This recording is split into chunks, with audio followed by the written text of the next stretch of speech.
You blew it.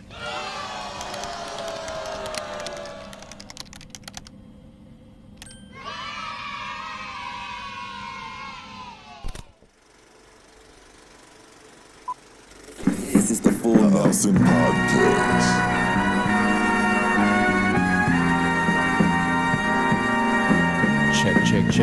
Check. You know what that song means. Once again, time for another episode. Full Nelson Podcast. That's right. Stop what you're doing. Push your grandma off the bridge. We got the podcast, baby. Full Nelson Podcast, copyright D1. Fresh off tour. New album about to drop. High Exhaulted 2. Yeah, new single out. All that good shit.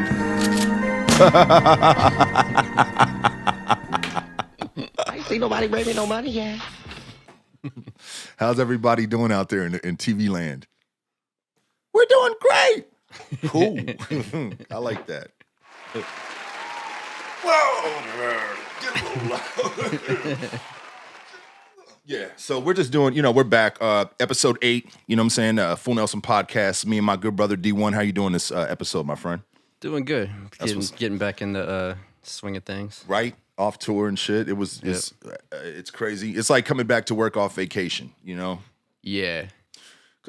I was trying to do a session the first day after getting back, or actually 2 days after getting back, and I was like forgetting all the shortcuts and Reaper and stuff. Yeah. I'm going so slow. I haven't even been on, like I said, I haven't even been back on my studio yet, recording shit or anything like that. Oh, okay. So, yeah, that's crazy. I could imagine that, though. That's how I was when I stopped messing with my MPC for a couple months. And I went back on the 2000, the one that I've known since 98, and I was trying to do shit, and I was slow as fuck. I was like, how the fuck am I forgetting how to do this? Yeah. So, yeah. This show is unofficially sponsored by LaCroix and some type of vodka. I'm definitely, I kind of wish we could. I want to take some calls and shit and call some fans on this episode and some people that are on Instagram. Can we do that? Yeah, we can figure out a way to do it. Prank call somebody. I mean, what about those celebrity numbers that I got? I'm straight up. I want to call those. I feel like fuck it. I feel like I want to call those. I want to call John Cena, man. I want to give him a piece of my mind for stealing my lyrics.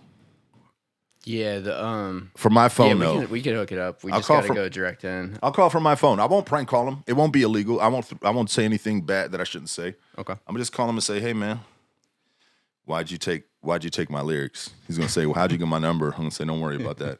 First, I asked you first. Why'd you take my lyrics? He would definitely hang up. I'm gonna ask him though. I'm gonna call him though. And then who else do we have? Let's call everybody.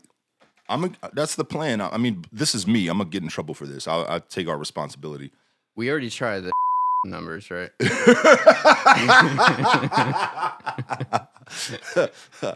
I don't know if people were supposed to know that, but fuck it. Yeah, I think we did. I think we did. I'm trying to remember who else you had. I mean, there's a shitload, man. I can't, bro. If I tell all the names of the numbers I have, and we don't call them, it's like setting off a false alarm before we call it. But there's so many. I mean, can you edit this? If I tell you right now, can you edit it? Yeah, I'll cut this.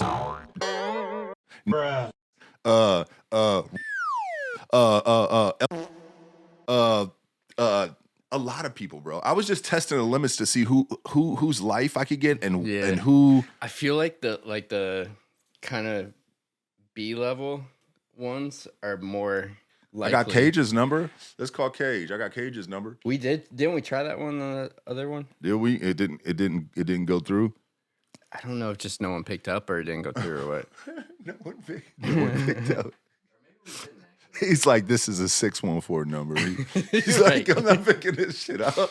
He just has it set to block all 614 numbers. He's like, it ain't Camus. He's like, who else is it going to be? It's Copy. I'm not fucking with this dude. Cage, if you see me call, pick up the phone, man. Pick up the phone if you see me call. Pick up the phone. Pick up the phone. Pick up the phone. Pick up the phone. phone. Pick up the phone. You better say hi with a bunch of eyes. Damn. Cena. Let's see who else. John F. Cena. John F. Cena, Cage, who lives at 10. Hold on, listen. I'm gonna really do it on some asshole shit. Here we go. John F. Cena, who currently lives at 20 Orlando Lakes, Florida, 34639. His last email picked up on an IP is .com. Last seen IP address 68.161. Is there a lien on his house? Yes. Is there a judgment on his... Let that shot go. Come on, we about to fuck this shit. It's about to be interesting now. There we go. Lien on John Cena's house. Hold up. Date of birth, 4/23/1977. Age 43. Social security number, 01. You steal my lyrics, huh? This is what you get. Talk to me about it next time, boy. We'll work something out. Your last scene number, 813-50. That was in last scene. That was last scene. It's a cell number picked up on June 28th, 2019. Pay me for my lyrics, sir. Let's see what else we got here. Oh, boy. All right, John. All right, enough. I'm having fun. This is all made up, or is it? All right. Who else we got? Cage. I wonder if Try Cage again, because call Cage. I think they rang through, just nobody picked up. Yeah, let's call Cage. Hold on, fuck it.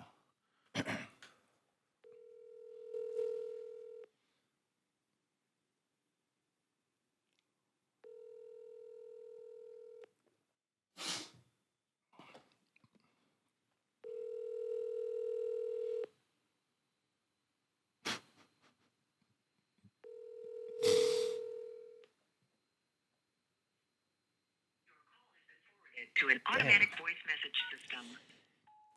Chris Palco, it's time to pay the piper. Chicken Tender Palco will be the recipient of all hell that will be on your end. Wake up one day, boy, it's sleepy time is over.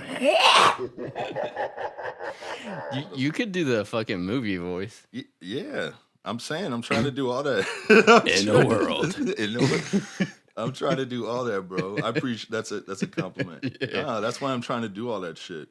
I really want to call John Cena. Hold up, there's other numbers I didn't call. He owes me, man. He stole my shit. He said my lyrics on WWE Smackdown towards another wrestler. I got it on tape. I made a song about it. You'll hear it soon. Is that on the first side or second side of I think it's THE? I think it's on the it's on the first side, I think. I want to say. Yeah.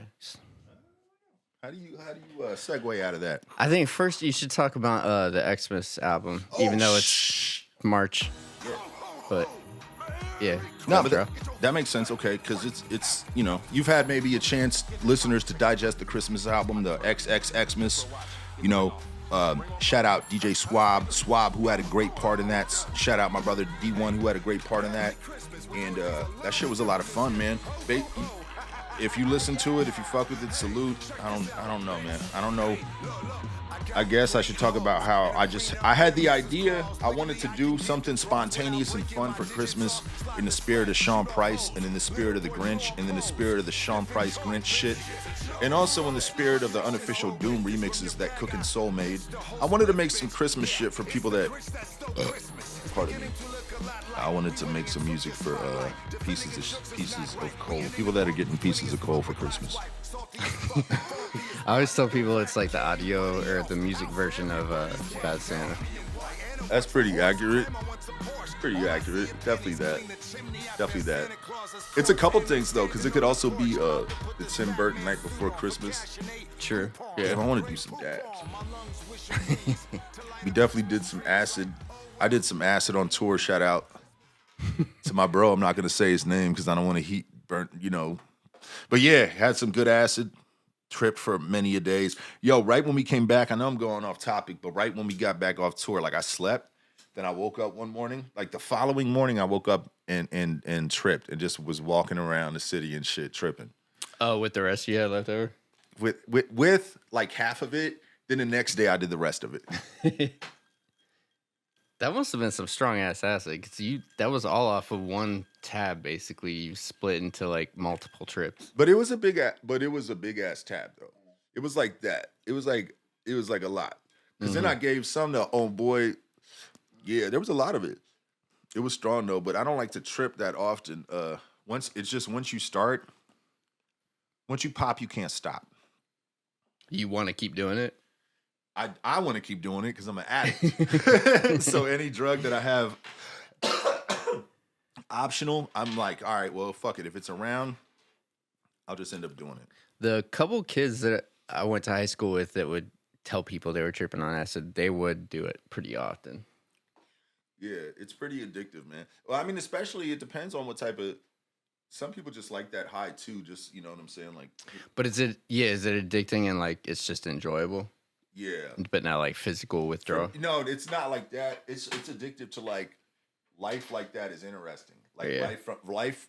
Like it makes it gives you just a feeling of like one with the universe. It just makes you really kind of peaceful for real, and sets your guard down. Yeah. So it's kind of just like an enjoyable high if it's the right type of acid. This shit's clean, man. The white on white family fluff, the Grateful Dead. Yeah, that's kind of how shrooms were for me, because I would have a really good experience from it, and then I'd want to do it again. But then if you keep doing it over and over again, like a few days in a row, you end up having you have a badass trip. Yeah. No, you turn into Brian Wilson and shit. Yeah, it like builds up way too much in your system. See, so I used to when I was unable to smoke weed, when I like for the first couple years that I was on probation, like the last chunk, I would go to microdosing because that was the only escape I had. So and it goes down in your system quick enough to where no, they can't even see it unless they do a spinal tap or a hair follicle test. You can't get it in piss at all? Nope. Oh, I didn't know the test for that are super expensive, so they don't do it.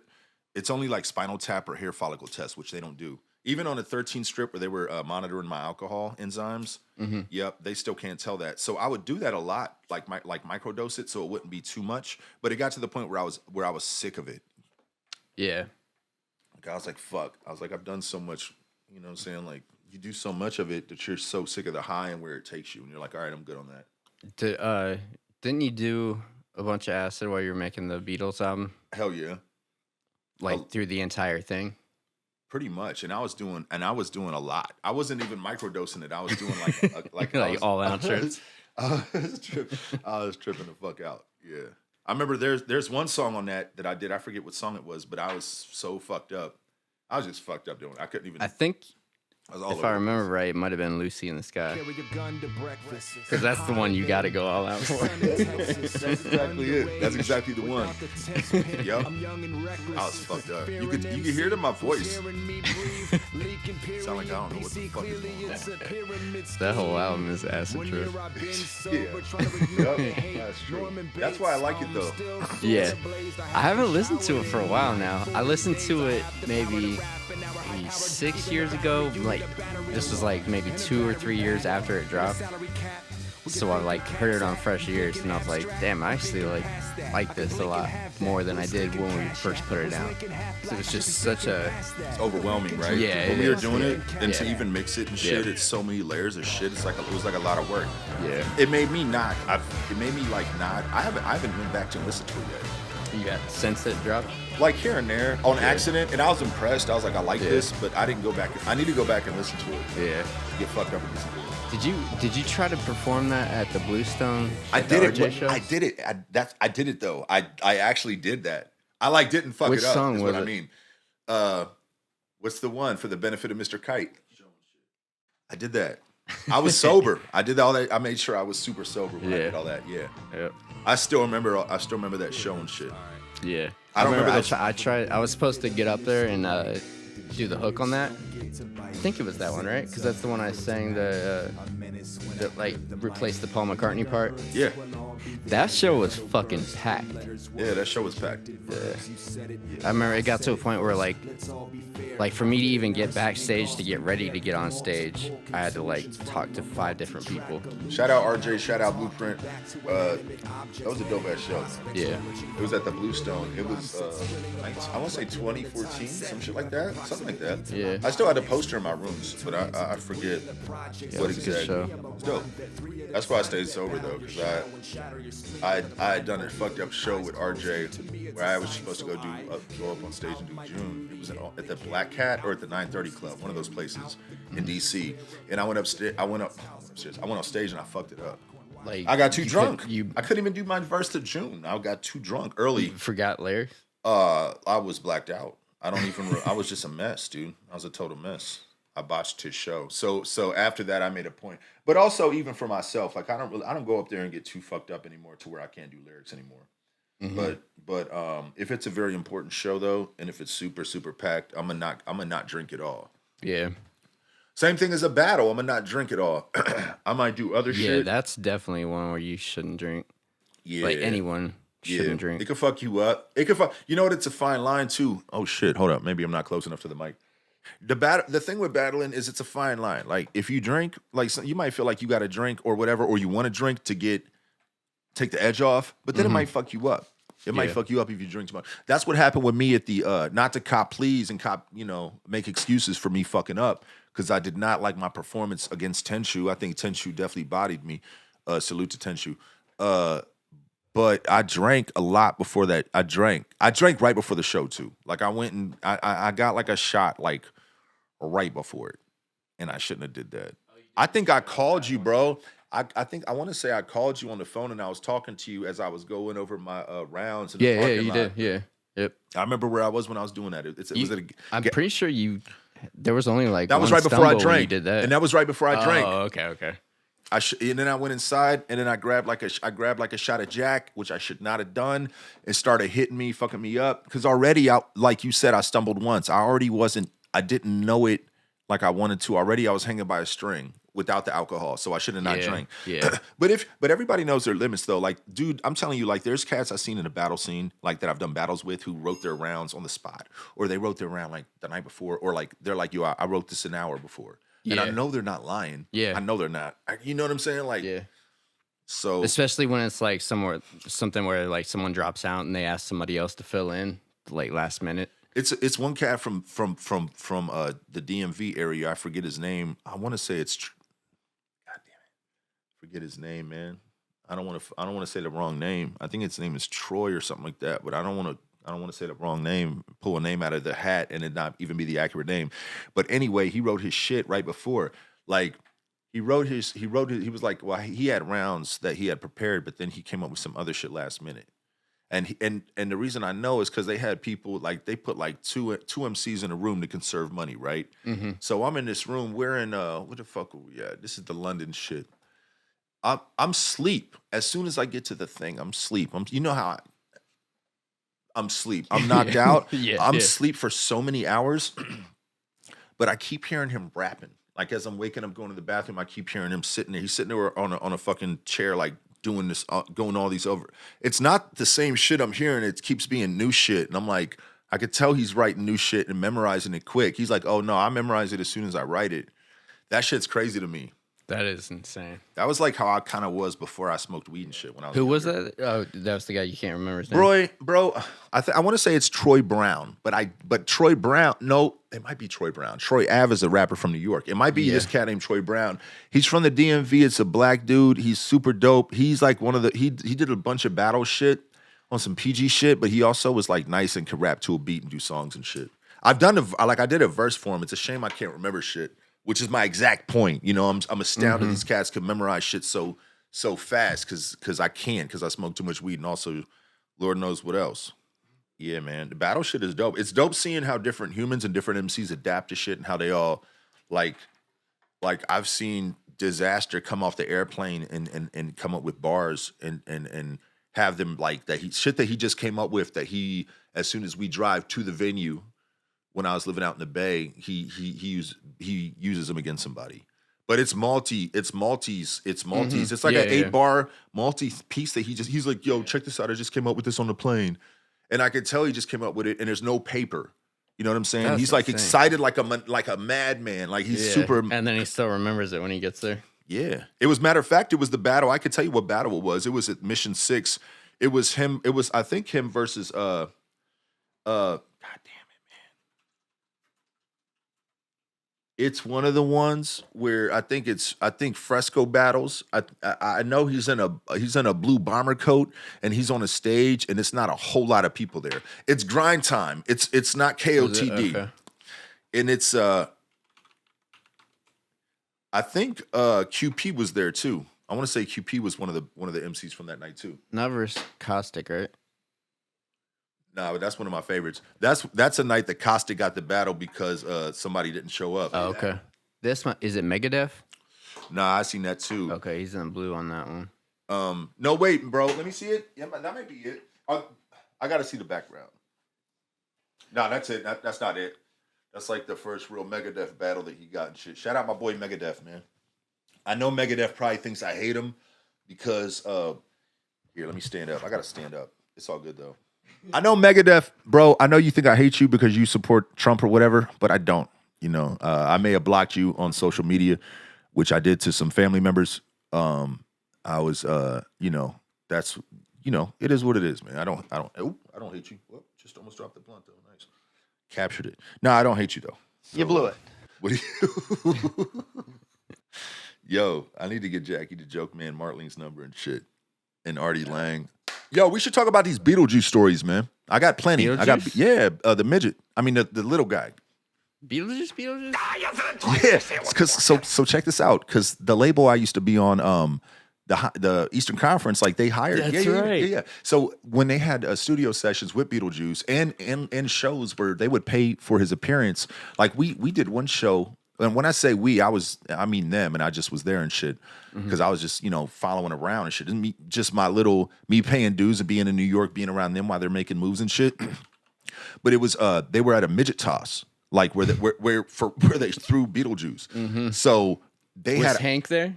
No, Hank wasn't there. Okay. The Angry Dwarf. I love Hank to death. I knew about Hank before I knew about Beetlejuice. Okay. I used to, I mean, They hated each other too. I could quote Hank. Do you ever remember the thing on E on the fucking Howard Stern show where he was going down the list of all the different people? Like he said Italians keep their barbecues in their garbage cans. He's like going through all different. And I can say that because I'm Italian. Like it's not and it's the fucking slight doesn't even make any sense. Like we don't do it. He was just like disrespecting everybody who listened. He had a list, of every nationality, and he had a derogatory thing to him. But yeah, man, he's fucking hilarious. Rest in peace. Legend. And also, it's crazy. Beetlejuice has outlasted all the Whack Pack members. Yep. And I'm gonna tell you like this: that motherfucker smokes more crack than a little bit. At least he used to. He did, man. I'm not gonna lie to you. Does he know he's smoking crack when he smokes crack? Yeah, he does. He does. Okay. He's I mean, come on. All right. So I don't want to. I guess I got to fuck it. Talk about Beetlejuice. But like he definitely does. He gets a lot of money, but he is mentally challenged, right? So the guy who is his agent and kind of like his caretaker, that white guy you always Sean, is that his name? Yep. Yeah, he's a big guy. Yeah, that's like his manager, his power of attorney, his everything. That's his god, right? So he kind of just gets him fucked up. He does take him to get pussy. He does take him to prostitutes. He shows him like a good side of life. I like how I'm just dry. I'm snitching the fuck out of this dude, Sean, but fuck it, right? I mean, this was an ongoing topic on Stern. Well, I was around there, so I definitely was there to where I've, you know what I'm saying? Yeah. I've seen what you know me, and I pick up fast. Like, I seen what it is. He's pimping him. You know what I'm saying? He's pimping him. But at the same time, he also gives him a place to live. I was about to say, like, he's taking him to that's what I was about to events and say. stuff, Now, that's what I was about to say, though. At the same time, he's giving him an amazing life and managing him an amazing life. Now, I don't know to where which point you're like, well, I mean, shit, look. Yeah, where's the line where it's too much exploitation? Right, that's the hard part. That's the hard part. But yeah, but from what I've seen, though, not to also slight this dude, it's not like he's disrespectful to Beetle. That's what he calls him, though. Like that shit that we did, there's a skit on the Smut Peddler album and shit. and it's got him rap. Well, he's not even rapping. It's got him just talking. He just talks shit on it. Yeah, but they had to cut and paste so much shit. Yeah, I remember they would play behind the scenes on Stern of them trying to get people to do drops and stuff, and they would play like the full uncut shit with Beetle. You can't even it's not even reading. You can't tell him a simple phrase for him to repeat back. Exactly. He can't even say words like Mighty My. Shout out DJ Mighty My. I know you know this. It was me, Cage, Mighty My, Camus, Eon. Right? We're all at Mighty My's spot. He had his crib was on Lexington, 65th and Lex. I'm only saying that because you're out in Vegas right now. I never put your spot on blast. Right above the bagel shop. But that's where he recorded a bunch of that shit, and it was Beetlejuice there and Sean, and he was getting him to do this shit, and he would have to do take after take after take. He kept saying Eastern Confidence Records, Eastern Consonance Records. They were doing the skit. Matter of fact, there we go. That's hilarious. Play the skit, bro. Play the Eastern Conference. It's called Beetle Pimp, right? Okay. It's gonna have his name in it and shit, but basically. He was saying give a dog a bone. It was something to where we were trying to get him to say Cage has the best outtakes of the whole shit. Did that when they were trying to get him to say something else on Stern also, where something about giving a dog a bone. That's what he kept doing on Cage's shit. Okay, so Cage was real smart, right? Shout out Cage, man. Even though you fucking hate me. And fuck you too. Cage had a mini disc player and shit. He would just record a bunch of shit. Like he was getting good outtakes. Like he was getting like the gritty shit. Cause to where he knew that Mighty My was recording shit for the album, Cage was getting shit like, I'm gonna get the side shit. You know what I'm saying? I'm gonna get the outtakes. So he's getting outtakes and shit. He's just getting random shit that Beetlejuice is saying on the side. Like there's video footage of me trying to get Beetlejuice to say megahertzsite.com. And Beetlejuice is like, fuck you. Who the fuck are you? And they were cracking up because Beetlejuice started shitting on me. Like it was hilarious. So, you know what I'm saying? It's out there. It's a lot of good shit out there that we never even got to use and shit. But he's like, who the fuck? Yeah, who the fuck is this guy? Like, I'm in the room with everybody else. He's definitely. So it's two things. It's one thing on this song Pimpology where he's doing a chorus and he's going, I got it like that. I need it like that. And it took him so many takes to say this shit, and he's trying to rap on the beat saying re-say an old Cool Keith line. Then the other shit is him saying some shit on a skit. Yeah, that's it. It's got a bunch of echo on the shit. It's way cut and pasted. So every single phrase he's saying, he couldn't even get a whole sentence out. He was saying shit wrong, and they had to copy and paste to make like a Frankenstein of the whole. Like the shit that we do when I'm like, yo, when we're doing copy and paste shit, like skit shit, and I'm like, it's shit like that they had to do to get like one small sentence. It's crazy. Pimpology by Beetlejuice. I'm a motherfucking pimp. I own hoes. Okay. Pause this real quick. Because I got to tell you something. All right. So on that, he's like, say I own hoes. It's either Eon. It's either Eon or Mighty My who wrote this. I want to say it's Eon. I want to say it's both of them. Salute both of them who gave me a great start in this game, and I owe them a whole lot. You know what I'm saying? Them and Bobito. But they wrote a thing where they say I own hoes, I pimp hoes, but he couldn't say hoes. He kept saying whores. That's why he's saying I own whores, I pimp whores. But they were on the paper. It said hoes and shit. He just couldn't say it. But I mean, that's a small thing. It's probably gonna get real crazy in a minute. Yeah. The whole bitch sucked my dick. A whole bitch sucked my dick. Okay. Pause that though, because that's slang now. To say a whole something. That's slang now. Then? Nah, that was a fucking mistake back then. He said that shit in like 99, 2003 or 2002. that was just a fuck up back then. Yeah. He's gonna get credit for that one. Yeah, they're gonna be like, Beatles said this shit first. Nah. The hoes love me. The hoes love me. I pimp in New York. I pimp in New York. I pimp in Philly. Start naming cities. New Jersey. LA.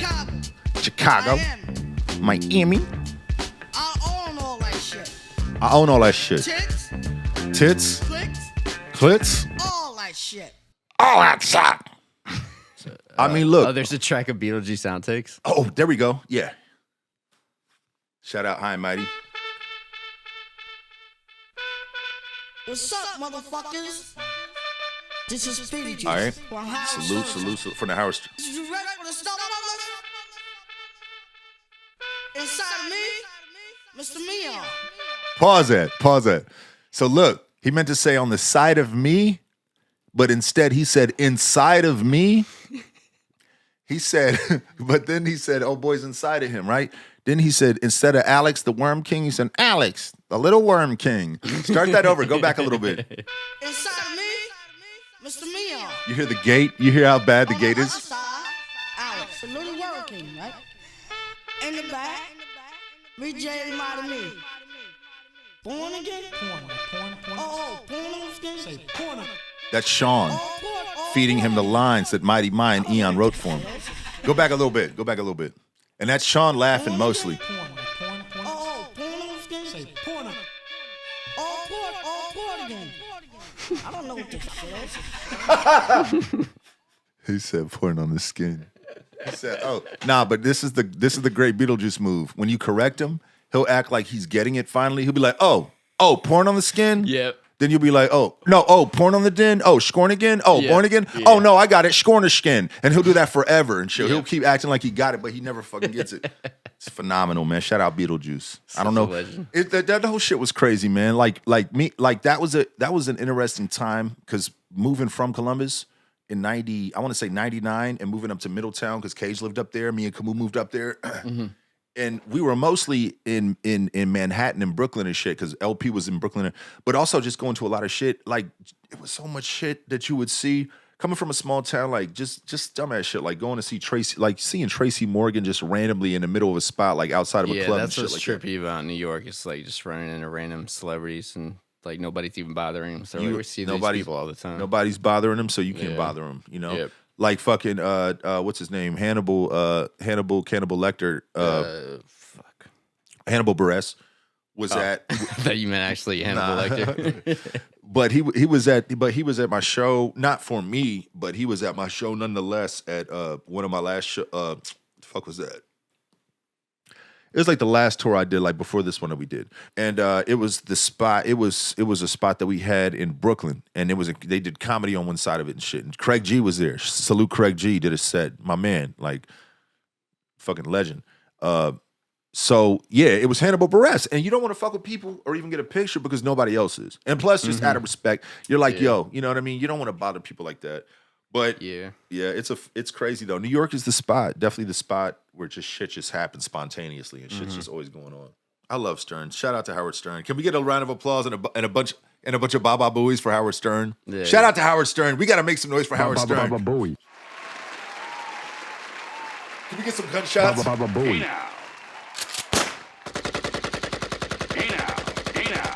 Baba Booey. Shout out Baba Booey. Well, shit, man. Hold up. Well, goddamn.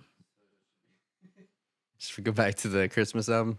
Nah, I mean, How about the Hot Iron video? it's out there. They could watch it if they want. I had a great time shooting it. Let me talk about. All right, Mac Lawrence. Shout outs to him. He's probably definitely the greatest videographer I worked with. He definitely is the shit. Shot that thing with Fulio and Kat the Midget Entertainer. Let's just say Kat. She made up that name. I know midget is not the right term, but that's what she calls herself. So that shit was dope, man. That shit was, as you see, he shot that in my house. You know, he made the shit look really crazy. He made it look like it was, I don't know. He just flipped it, man. Like that's it. You know, those are shelves on my house. Those are actual shelves in my studio. Yeah. I haven't actually even watched the video yet. Shit's dope, man. That's a setup. Those are my actual action figures. He just put me in, and that's an actual setup I put that little that checkerboard tablecloth there. Hot iron. To strangle policing and anger the precinct, the brains will be leaking. While bodies will hang like the bangs on the weekend. That's my kitchen. That's a real gun. Yeah, that was somebody. I'm not gonna say whose gun that was, but that was somebody there's gun.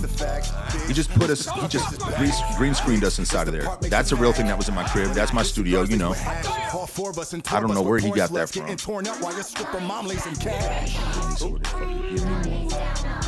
But when my MPC 2000, Oh shit, that's fucking dope. the hand that I practice tattoos on, my Technique 1200, my actual Smurf collection, old school 80s Smurfs. Julio. Camus' handwriting on that disc right there that says Lupo Pros. That's yep. My fans don't fuck with this song, but that's okay. Fuck you.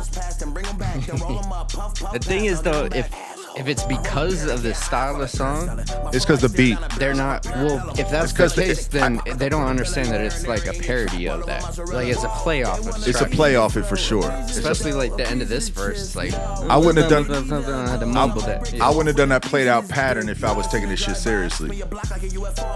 But really, the song was built around the chorus that Dom sent me. I like the chorus, and then Jay Swift made a beat around it. Mm-hmm. But also, it's gonna be over the top. It's gonna be what it is. I mean, there's yeah, it's art, man. But I also wonder, like, the whole thing we were talking about with, like, over rapping is old school, under rapping is new school. I wonder if that's the perception of just because this is like one of the few songs where you're like super calm on your verses. They might feel like that. I had one of my listeners say like, he needs more metaphors, but I know that's not really it. That's just It's not a solid metaphor drums, type of song. right? And every song's not gonna be the same thing. Dedicated to the haters, call this mumble rap. On my Ducati popping Percocet with my Molly and shit. What else though? Okay, so the tour, like, okay, so let's talk about, shout out Full Blast, shout out my bro Deuce Bug, everybody Smith House that was on the tour, salute everybody that put forth a lot of effort. Goddamn, Conflict, Nasty, DJ Nasty, it's a lot of people, man. Yourself, I appreciate you, D1. Thank you. Yeah, man. The shit was fun. The shit was still a grind, and it was grinding off an album that's 20 years old. But it was good times though. I had fun, man. And we're doing there's still some more that part. Yeah. And then we're doing shout out my man True Justice. We're doing shows on the West Coast here starting April. So, we're doing the second half of the tour out there. But really, man, I'm excited I want this new album to drop. I want the bunch of music that we've been working on to drop. Yeah. It's kind of like I want the music to drop and sit with people and then go back on the road after they get a chance to digest it. Yeah, that's where people actually know it. That's what I was been telling people, like the shows where people knew the words to stuff, it was so much more fun. Yeah, when they're there and they know it and they're fans of the shit, because I'm definitely not doing these old songs for me, like I like to do the new shit, Yeah, any artist, you're sick of this shit. It's cool. It's cool for the people that want to hear it, but I'm not doing this shit for me. Like I'm not entertained by this shit. But for those who are, let's rock it together. It's entertaining that they fuck with it. You know what I mean? Yeah. And I appreciate that a whole lot. Yeah. It's fun. Shout out Asheville, North Carolina. Which was your favorite show?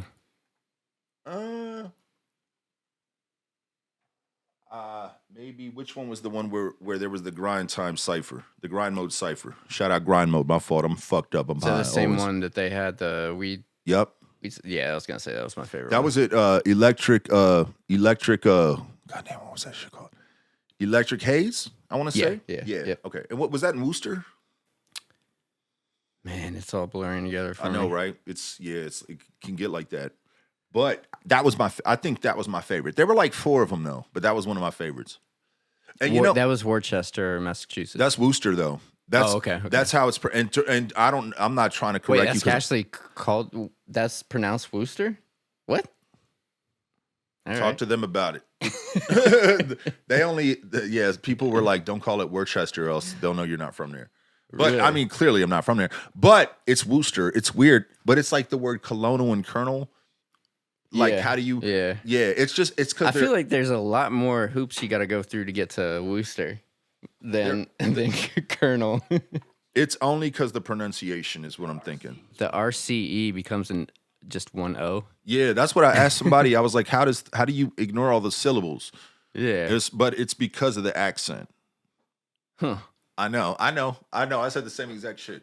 Like I had to and people from Worcester, they'll tell us, and people from Mass will tell us. Matter of fact, my homeboy that helps me with the NFTs, my homeboy Bobby, MC7, shout out Audio NFTs. As I burp. Pardon me. Shout out Audio NFTs. He's the one, he hit me to it because he's from Massachusetts, right? Because I'd have fucked it up. I'd have fucked it up. But he was like, call it Wooster. And he kept reminding me, he was like, even on the day of, he was like, make sure you call it Wooster. Damn, that's good. Like, good so, heads up. Yeah. Because I've done shows where I've said the wrong city and pronounced it wrong and all type of shit. Yeah. But yeah, I don't know why it's like that, but it is. But that was one of my favorites. Yeah. Which one was that? Hold up. That was the one. That one was one of my favorites with Ren and them. But see, okay, That was fun too, yeah. I have different ones that are my favorite for different reasons. Like some of them are my favorite because I had fun rocking. Some are my favorite because I had fun watching them perform. Like I had fun watching Ren because Ren and his dude were bodying it. You know what I'm saying? Some of these nights, that was a night that I was still on. I want to say I was still on acid on that night. You were, yeah. Yeah. Actually, you dosed before going there. I dosed before going there, but also the night before because that's the night that I went to sleep and I woke up on acid. Yeah. And I was like, fuck, why'd I do this to myself? Yeah. So my shit was fucked up. I couldn't rap at high capacity. I don't know if you noticed on this. I couldn't rap normal. Like I didn't have all my full. I did notice that you sound like you were out of breath. I wasn't fully functional, right? Yeah. I wasn't fully functional. It's like I was struggling and shit. Yeah. So the nights where I was struggling were like, okay, the one night at the shit at Asheville, that shit was dope. Where the mic was real dope and I could but it's fucked up because there were nights where the mic was right and I was like just ready to get off stage. So it's like I didn't stay there and see, this is when I watch it, I have more fun watching it than performing. I don't even remember this set. When I told you I don't remember it and you were like, it was all right. And I was like, I don't remember doing it. I didn't remember if I did well or not because I was so fucked up on alcohol and acid and shit. Like, I think mostly alcohol, though. Yeah, you didn't fuck up at all. That's one of the nights where I was, like, struggling to like, just get all my lines out without running out of breath. Like, everything it was basically like all a fight to just get my shit out. Yeah. Yeah, it sounds like every line sounds like you need to take a deep breath and you never get the breath in. Yeah.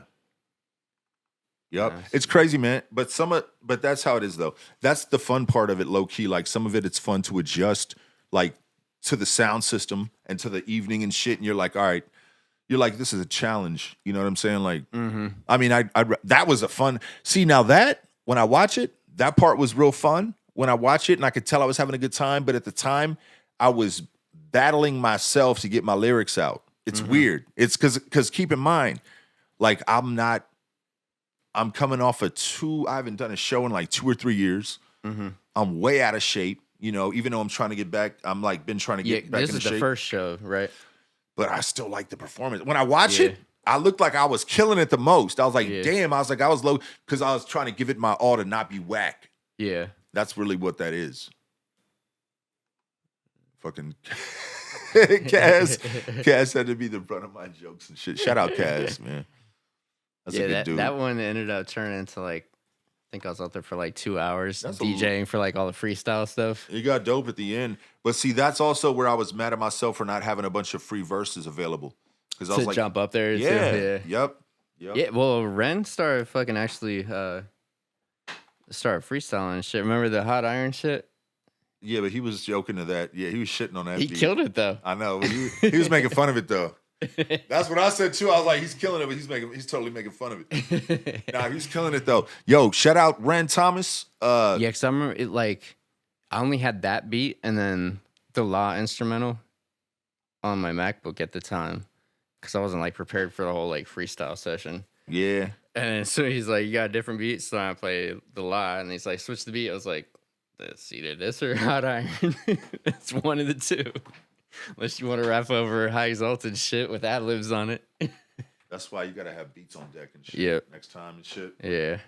I think I added them right before the last show, and of course nobody wanted to freestyle that show. Right. Yeah, that was a fun one though. That one right there was fun. I was faded there, but that was fun though. I low key don't remember that. I just remember trying to keep it together. That was Troops, right? Yeah. Yeah. That was the one. That was the one with that was Troops. Yeah. Yeah, and what's his name from undergroundhiphop.com showed up to that one. Van Styles. Shout out Van Styles. Yeah. Yeah. Let's do a commercial break. Yeah. Let's take a break. Let's roll this shit. Roll that beautiful beam footage. Women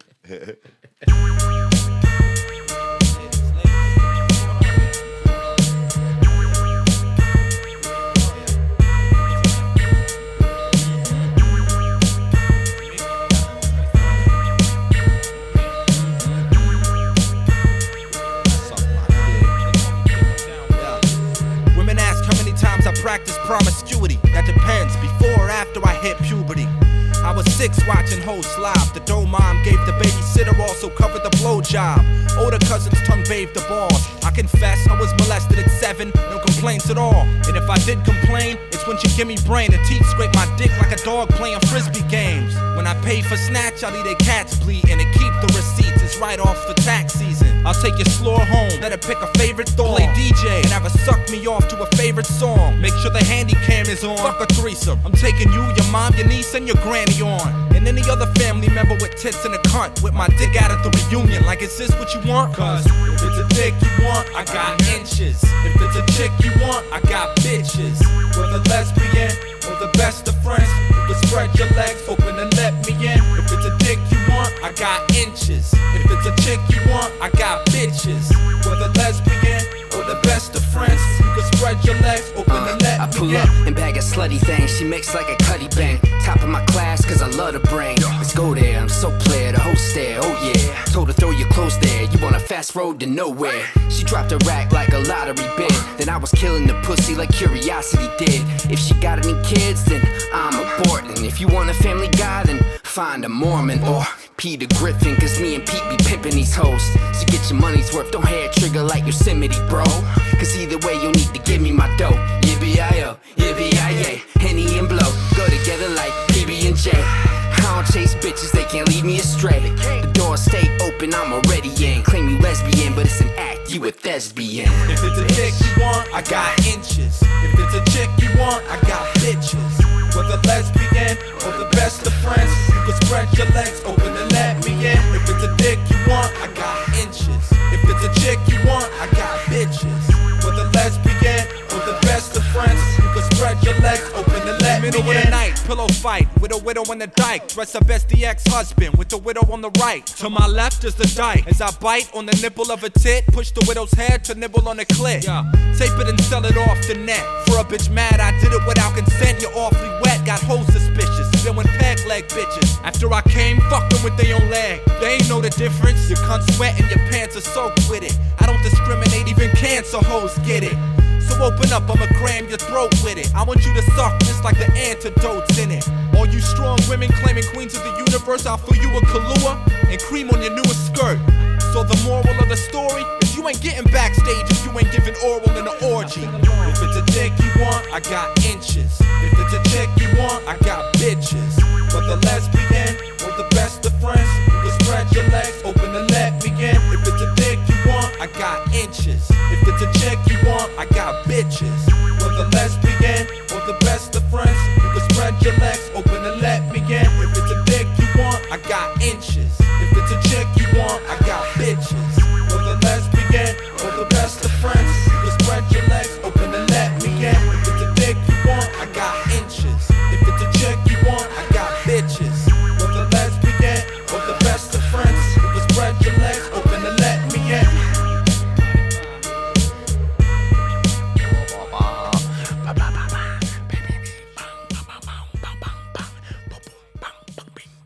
Happy birthday, motherfucking Poison Pen. Happy birthday. Poison Pen, happy motherfucking birthday. Brooklyn's finest motherfucking. Come on now. Salute. Happy birthday. Happy birthday. Drink that Henny. Salute. Salute. Drink that Henny. Oh, you laugh and I started getting dumb with the shit.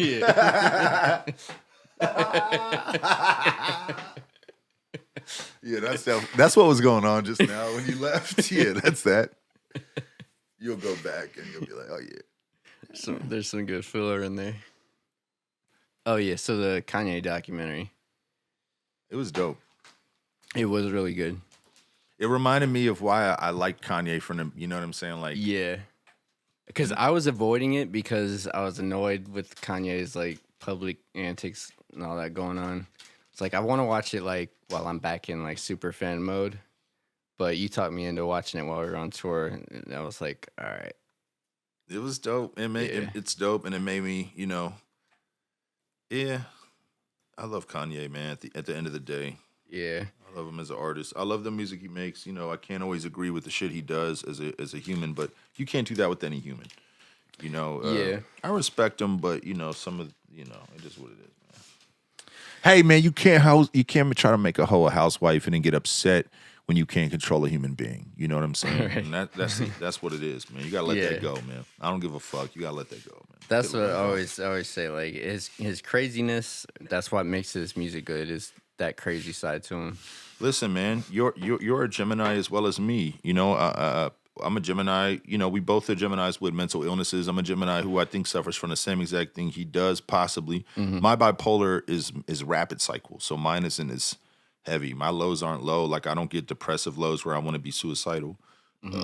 And pardon me. And either way you slice it, though, a lot of shit that he does, I could see how it can make sense to him at the time. So I get it, and I like him. But yeah.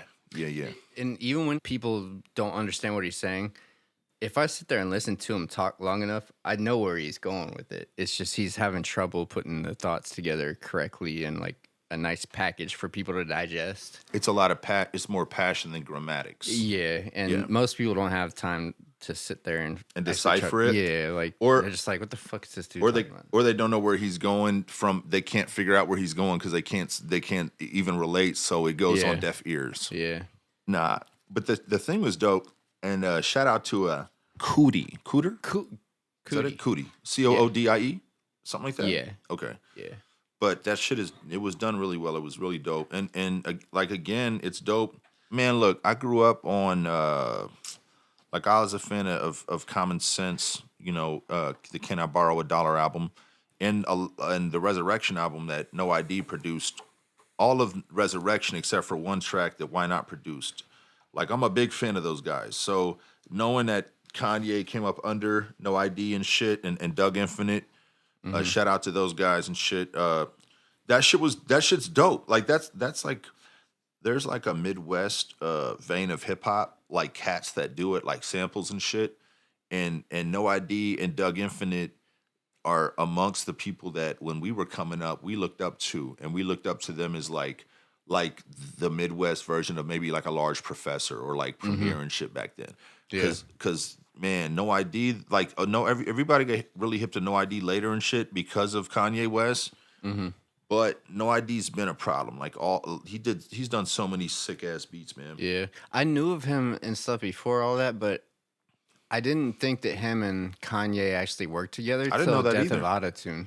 I didn't even know about a Kanye so do me a favor, pull up this song. So No ID also had an album, right, on Relativity, the same label that Common Sense was on.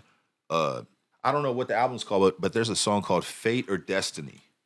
And if you pull it up, it's real dope. Like, No ID, like, man, look, I know I told you this on the tour and shit. Like, me and Camus had a show in Chicago, and Doug Infinite gave us his business card after the show and shit. This was after we already had our little Fondle 'em record out and shit, so we weren't really trying to. We were kind of just like flattered because we knew who he was before we had put a record out. But me and Camus kind of already had shit laid out, like releases with labels and shit. We didn't want to do the whole call you on a business card because we'd done that with different, like, bro. Boys to Men was gonna put us out way early, but we didn't want to sell out, so to speak. Boys to Men. I thought I heard that wrong. Early, early, right when we was in high school, but we didn't want to sell out. Like, we didn't want to do a bunch of singing. They wanted us to have all this singing and shit. Oh, really? Shit. Huh. Yeah. How the fuck did that even happen? Because there's a dude named Sean Reisner who managed Rashad. Shout out Rashad. And he also had something to do with Nelly. And he was trying to tell us about Nelly, like, right before Nelly came out. And this is when me and Camus was about to go overseas for the first time with Bobbito and them. We were so on our underground shit. We were like not affected by that. We didn't want to go that route. So it turned us off. We were also like in high school, so we could also be like we didn't have bills and shit. So we didn't. Yeah, we could I would have done some shit like that. Yeah, we were like, nah, we're good. We don't want to. We don't want to sell out like that. We wanted to put out the shit that we wanted to see put out, you know. And all our favorites were selling out, so we wanted to like bring real shit. Yeah. So that's Doug Infinite right there.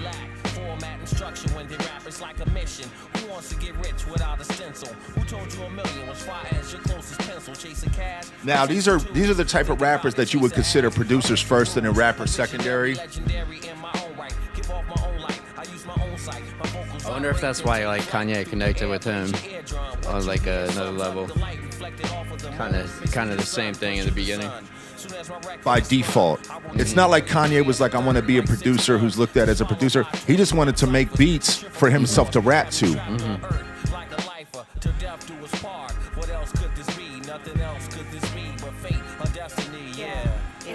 And in that Syndicate, right? They had a group called Syndicate. It was two females. One of them was No ID's wife. So that's them doing the hook and shit. They had their own album out. Like they had videos out and all that.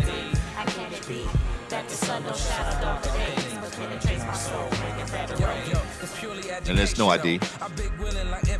On the skate, you know the way that we do it, we cue it and set it off. Drop the very treasure, digging every measure. It's for the people's pleasure. B-boy virtuoso, never coming so-so. I'm also ready and steady. Got the beats to keep you sweaty. It's ghetto, precise, never falsetto. Keep your necks moving, the tempo's allegretto. Yo, bounce to it. Yo, as I keep every ounce fluid touching on your brain with extra points of pain. It's infinitely D-U-G, no ID. Yo, and incidentally, I do my thing, you can't prevent me. Cause innocently, I ruggedly and gently master skill and art just like a sensei. Handle competition that's against me. My content be intense, that's how I make my fate a destiny. Producers can write for sure the beats and stuff. They know where like to hit the pockets and stuff. But I feel like where he was lacking was his delivery. Like he didn't have a rap voice. I agree. You know what I mean, he was just like talking. I agree. I feel like that comes with experience. Yeah. Like, cause even though he didn't have it there, I say in 6 more takes, if he would have had somebody, you could get that. But I agree with what you're saying. Does he rap like that through the whole album? Yeah, that's kind of how. Okay. Yeah. That's I agree. I agree with you. A lot of rappers who do production, they like to sit behind their beats and kind of let their beats like be in the front row and shit or whatever. But really, the thing that makes them not get their full attention, like Kanye raps with passion, so he's able to get in front of the beats. Yeah. If that makes sense, you know what I mean? Yeah. It's like if you're laid back, you kind of gotta sit in the mix a lot more than you would if you were like going. You're not heavy. gonna get attention. Like that's why, even though so Dilla had bars to me, right? He had dope rhyme schemes and all that shit. He just rapped so calm to like complement the beat that he got outshined by his own beats. Yeah. That's how I feel. Yeah. And his beats should have been like perfect for that type of like if you're not going super heavy and you're just trying to do like laid back confident flow, his beats would have worked well for that. I mean, they worked too well for it. That's why he never got. That's why he stayed in the back. You know what I mean? They outshined everybody who rapped to him. Nobody outshined the Dilla beat. I've seen that with a lot of Sean Price beats where I'm like, where he would have beats that I'm like, damn, this beat is so dope. How the fuck are you gonna rap to this? And then he would just basically rap to it, and it taught me so much because I know exactly what you're talking about. I've had a lot of beats that intimidated me because I'm like, how the fuck do you rap to this? And I'm like, the beat's so dope, you want to compliment it so much, but or it's so pretty or any of that, but then you're just like. Then once I hear like shit like that, I'm like, oh, like Doom and Price are two people that just would basically rap to amazing shit, and I'm like. Oh shit! Okay, yeah, okay, duh. Just right, just be so basic. It's like a pretty ass date. I'm letting the pretty ass girl intimidate me to where my conversation's getting fucked up. Yeah, it's almost you probably approach it in a way where you're like trying to be too complex because it's so dope. You're like, I gotta really come correct on this, but it ends up being something that's better if you just do some laid back fun shit. Like, I'm at the point where I just want to keep wiping my ass with beats like toilet paper and just keep it moving. Yeah. I don't want to spend a lot of time on shit. Yeah. That's the point I've gotten to is like, stop spending so much damn time on shit. Because no one cares. The shit that you spend all that time on, no one gives a fuck. And that's the hard truth, and that's the sad part. So I'm like, all right, I'm going to just keep I'm going to make the quick ones, then fuck it. Yeah, I'm not going to spend like fucking year and a half on a concept album and shit that nobody even like understands the concept to when it's all said and done. You're like, fuck it. Yeah. I'm a 52 could do it. That's what that's seriously what Sean and Doom like made a whole career of, man. Like a lot of Sean shit. I don't know if a lot of people realize this. A lot of his shit verses are like what I call work verses. Like him just phoning it in. Like him doing the quickest fucking verse ever. And but it's amazing because it's him and he won't hold any punches and he'll say the most real shit. Say funny shit like he said, I don't do song. And keep in mind, Razcast is his boy. Like that's one of the first people he was ever on a song with and shit. He's like, I don't do songs with Razcast. I do songs with whack ass rappers for fast cash. Like it's hilarious. Like it's the shit I be doing. And that, like it's just true. It's just funny, man. But at least he's not taking the easy route on rhyme schemes and no, stuff. Exactly. Like, it's still like in depth. Yeah. shit. He's still doing multis and shit. And it's a funny line. Like it's funny. It's parody of his life that he's doing. Like he completely does songs with Razcast. Razcast is his homie. What he's saying is, I remember because I remember the day that he said. I think he was on Twitter. Sean Price, rest in peace. His tweet was like something about somebody wants me to do a feature on a song with Razcast. Get the fuck out of here. He said that's too much work. Because rapping, you know what I'm saying? Yeah, shout out like a backhanded compliment. That's his brother, so they can say that. Yeah. Like, and you know Raz, like Raz has been in this fucking room. Salute Raz has been on that mic right there. That's our bro. Yep. What he's saying is it's a lot of work to be on a song with Razcast. So it's definitely what you said. Yeah, my fault. I'm being slow. It's a backhanded compliment. Yeah, but almost the opposite because it's a front-handed compliment. Exactly. It's just his sense of humor saying like, you know, acknowledging Raz is a beast and it's a lot of work to be on a track with him. But you know what I'm saying? Yeah. It's funny, man. It's funny.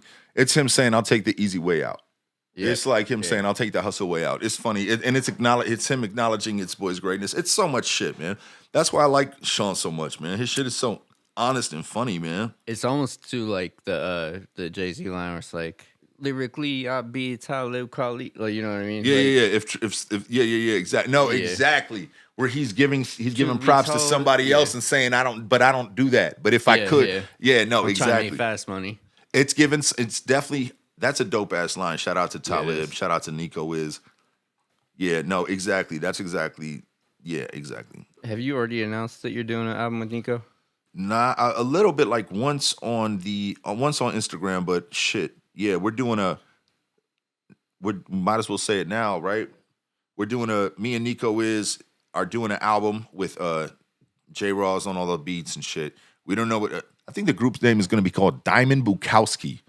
Because, for real, because we're fans of Charles Bukowski, and I had this name Diamond Bukowski written down since like one of the last times I was locked up. I thought it was a dope name. I was going to use it as an alias.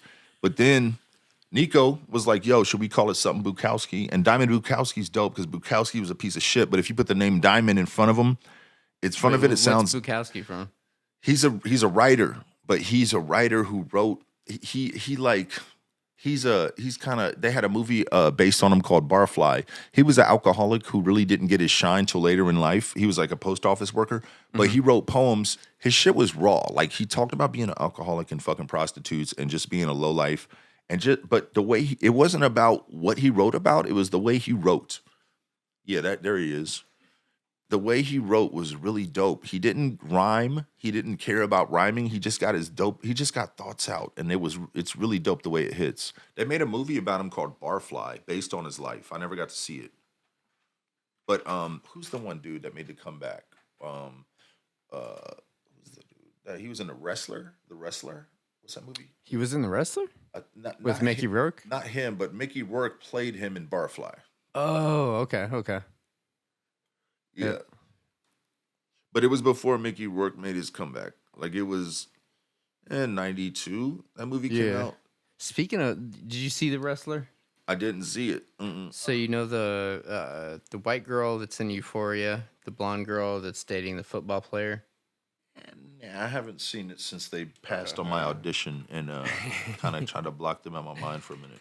For the people that don't know, just so I can make this clear, they reached out to me after season 1 was already done out the blue and asked me to audition. Somebody who cast for them at A24 Casting, who cast for like Uncut Gems and Honey Baby and a bunch of other shit, hit me up and it was like, yo, we like your look. We want you to audition for this character, Bruce. And I auditioned for it, but I didn't go full madman, which I should have, because I thought like I was putting too much thought into it. Anyway, long story short, they passed on me. So it's hard for me to watch the show because I love the show. And I would have been the character Bruce that was holding a sweet Zendaya up by her neck in the shower in episode 1, season 2. And boy, would that have been fun and everything else to get paid for it. Would have been a life-changing experience. You know what I'm saying? Like, so it's hard for me to watch it. You know what I'm saying? And you know this because you're my friend. Like, it gave me the acting bug and shit. Like, it made me want to act. Yeah. It made me want to act more so than anything else because it made me realize that it's kind of the same. Like, you're doing the same thing. You're conveying emotion. And bro, I've been doing this shit for 20 years. It's funner to do it in a different medium than to do it in a bar form that you've already done it so many times that you're like, you know what I'm saying? Right, yeah. But I'm telling you right now, it takes so much mental work throughout my day-to-day to not fall into a pit of depression thinking about Euphoria. And everywhere I fucking turn is Euphoria. I'm serious, bro. Like, that shit would have changed my life. Like, they hit me up. Yeah. That's like a bitch that's like when the baddest bitch of your life hits you up and you don't follow through, or you follow through and you're sleepy. You take a nap instead of fucking her. But you didn't miss your chance though, really. You gave him a good audition, in my opinion. I should have kept going. I should have treated it like I do vocals, and I should have just been on it and maybe just been patient and been like, okay, let's do like 4 more. I should have been like, let's do 4 more. Let me do some angry ones. But Also, I want to be easy on myself because I beat myself up a lot. I didn't know any better. I've not done this type of shit before.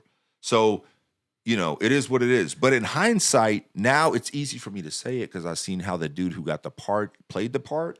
They just wanted spaz out, though. But it's all good. I'm not tripping, like, because honestly, here's the thing, right? If I would have got the part, I'd still be like, well, what's the next part going to be? So either I'm going to stress out over a part that I didn't get, even though I learned a lot from it, so I'm not mad at it. And I've seen that I'm able to get parts. Bro, that's why I'm taking this shit serious and going to acting school and shit. Yeah. Like, for real. But even if I would have got the part, I'd be like, yo, what's my next part going to be? You see what I'm saying? Yeah. And I want to say thank you for being there for me and recording it for me and dealing with me while I was recording all that and while I was writing the lyrics or the script all over the wall, all over the parts. I should have, for real... I mean, dog, I could beat myself up all day. All I could say is I didn't have the experience to know how to do different facets. Like when it comes to rap, I know where to go into different chambers because I've done it so long that I'm like, I know different things. So, but you know what? It's the same with recording though. If you memorize it beforehand, it's easier. Then to spaz you have the out. ability to do different styles of and close your eyes and black out and just like black out. So to speak, you had to focus on getting the script right. Too much to the point where it was like throwing you off from acting it out. That and also the dude Alan, you know, was actually cool. Like I was rushing the gun. Like he told me I didn't have to do it until after the weekend. I was just, like, bro, again, all this boils back down to me and my inexperience with it because looking back, like it was not a rush. I should have just really taking more time with it. But like again, no.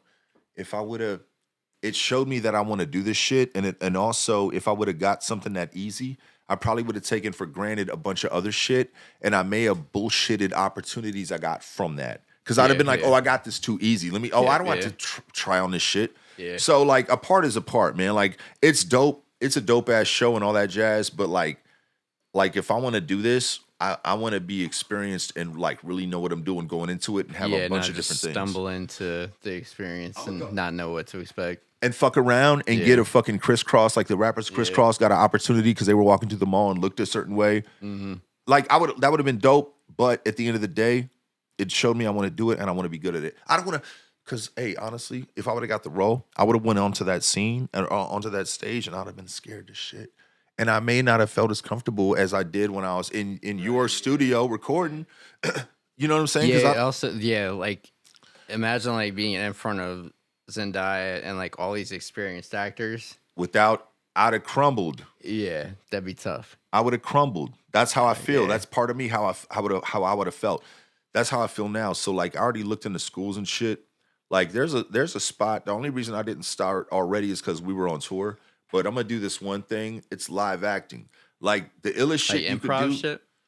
It's not improv because it's Okay. scripted. So basically, it's just like live acting. Which to me, I studied a bunch of shit. Like Denzel said, the illest, like the realest format is live acting. Mm-hmm. So give me. I want to be thrown into the biggest challenge. You know, so I'm prepared for the next thing. So yeah. So shit, man, we about to wrap up the episode, man. I feel like we wrapped up episode 8. Yeah.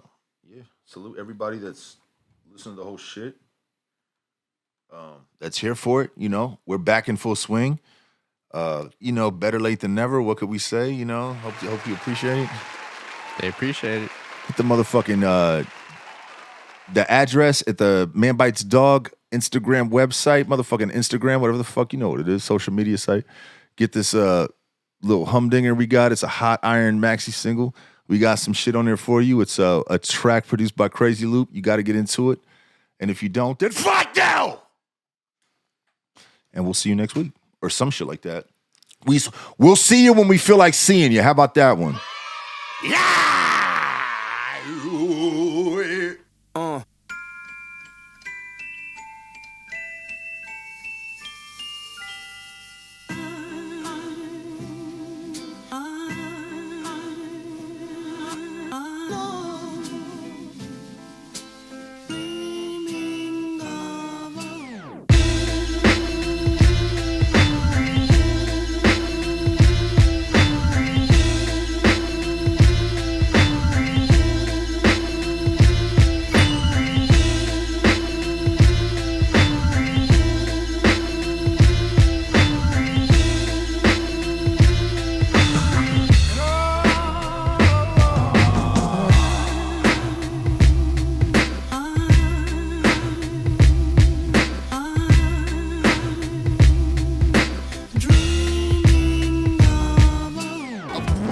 What was that?